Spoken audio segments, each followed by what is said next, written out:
Hello, everyone, and welcome back to Fair Fight, North Carolina.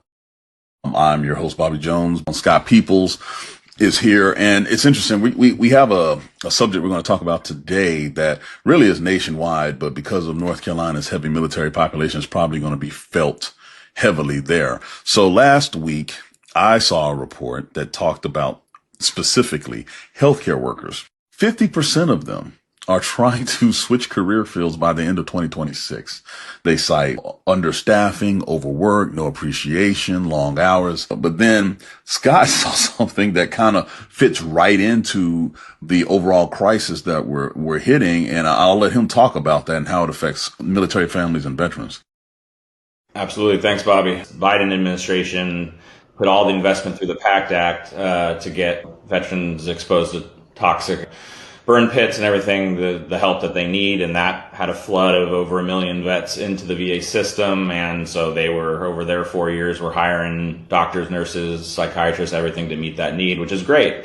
And that was a big travesty of Trump winning again, as they came in and even though there's more veterans entering the healthcare system, they made the DOGE cuts and made the VA healthcare just a line item. The report that ProPublica did said there's a massive shortage in purchasers, so the people that order pharmaceuticals or order prosthetics.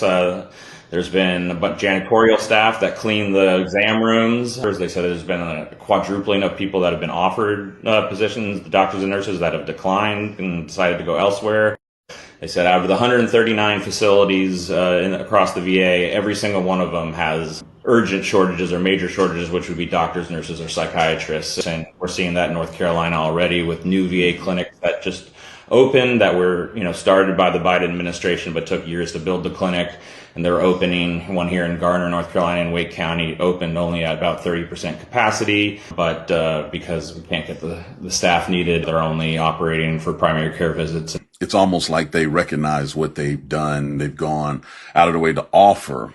But because there's absolutely zero faith in the overall system now, people are declining the offers. And in 8 months, we've seen that dissipate to the point where a 30% opening of a brand new VA facility, I mean, that's unheard of, Scott. I mean, that's crazy.